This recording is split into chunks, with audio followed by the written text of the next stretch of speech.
Something is happening to you right now that you cannot feel. Your attention span is shrinking. Not gradually, but measurably, year by year, getting shorter. And the worst part is that the very devices you use to try to fix your life are the same devices engineering that shrinkage. But this video is not about blaming your phone. It is about something far more unsettling. The reason you cannot focus, cannot finish things, cannot follow through on what you care about. It is not laziness. It is not weakness. It is not a lack of motivation. It is sleep deprivation, and not the kind you think, because most people who are sleep deprived do not know they are sleep deprived. They have been running on a deficit for so long that they have forgotten what fully rested even feels like. They have normalized exhaustion. They have accepted fog as their baseline, and their brain is paying a price that no productivity system, no morning routine,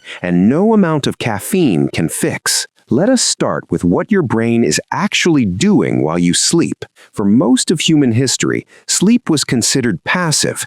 The brain was resting. Nothing important was happening. We now know that is completely wrong. Sleep is the most neurologically active period of your entire day. While you are unconscious, your brain is consolidating memories, flushing toxins, regulating hormones, repairing neural connections, and literally cleaning itself using a system called the glymphatic system, a waste clearance network that is 10 times more active during sleep than during wakefulness. 10 times, which means every night you shortchange your sleep, you are leaving a full day of neural waste inside your brain. You're trying to think with a dirty engine. Now here's where it gets personal. The prefrontal cortex is the most advanced part of your brain. It handles rational thinking, planning, emotional regulation, and the ability to choose long-term over short-term. It is the part of your brain that makes you capable of discipline,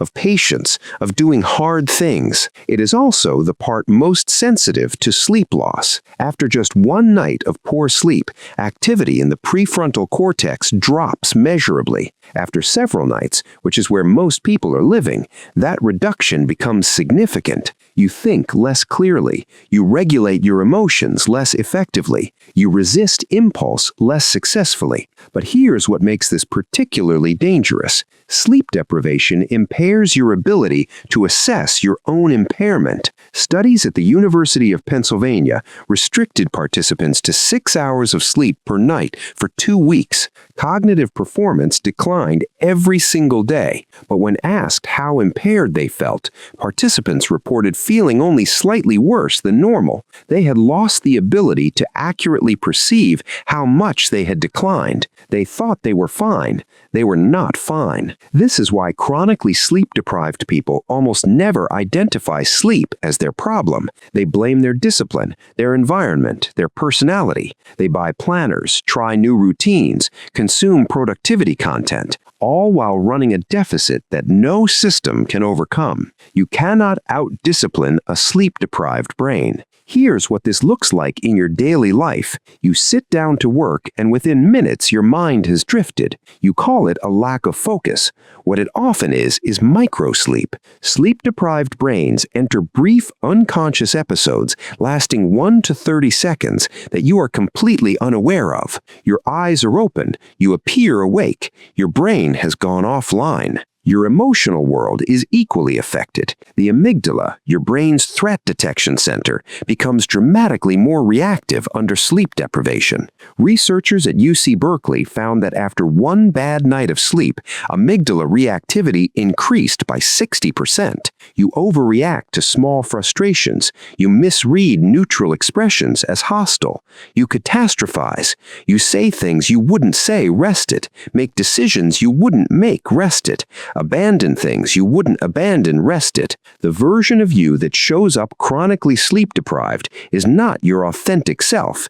It is a neurologically compromised version of yourself, and you have been calling that person you. Here's what almost no one tells you about sleep and ambition. The people who brag about sleeping 5 hours are not built differently. They're not optimized. The number of people who can genuinely function at full cognitive capacity on 5 or fewer hours without neurological cost is estimated at less than 3% of the population. Everyone else has simply adapted to a lower baseline. They have forgotten what full capacity feels like, so the diminished version feels normal. Matthew Walker, neuroscientist at UC Berkeley, states it plainly. No aspect of your biology is left unscathed by sleep deprivation.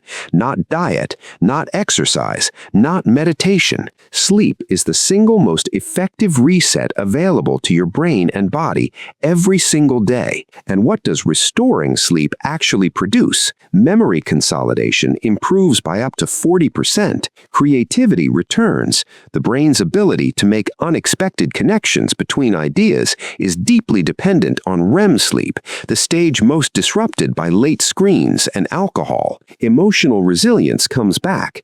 The prefrontal cortex goes back online. You stop catastrophizing. You stop abandoning things at the first obstacle. You become capable of the long game again. And motivation, the thing most people are desperately chasing, returns. Not because you found a better system, because the neurological foundation for motivation was restored. So what do you actually do?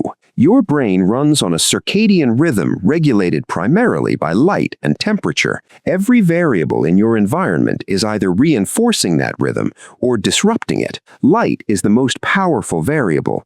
Blue light from screens tells your brain it's midday. It suppresses melatonin, the hormone that signals sleep. Using screens in the 2 hours before bed is the neurological equivalent of telling your brain the sun is directly overhead. Temperature is next. Your core body temperature must drop to initiate sleep. A cooler bedroom, around 65 to 68 degrees Fahrenheit, supports that drop. A hot room fights it. Consistency is the most powerful variable of all. Same bedtime, same wake time every day, including weekends. Your brain learns to prepare for sleep before you even get into bed. This preparation only happens on a consistent schedule. Break it on weekends and you reset the clock every Monday. And the one most people miss entirely, morning light. 10 to 30 minutes of natural light within an hour of waking anchors your circadian rhythm from the start of the day. It tells your brain precisely what time it is,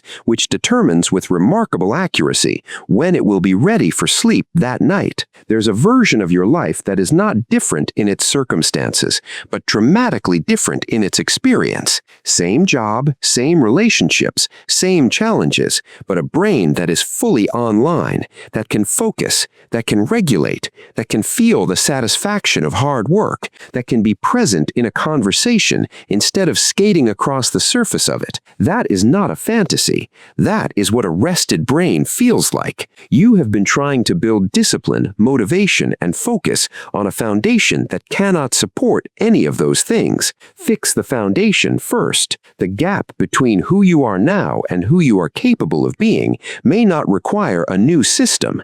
It may simply require sleep. One decision, tonight, a consistent bedtime.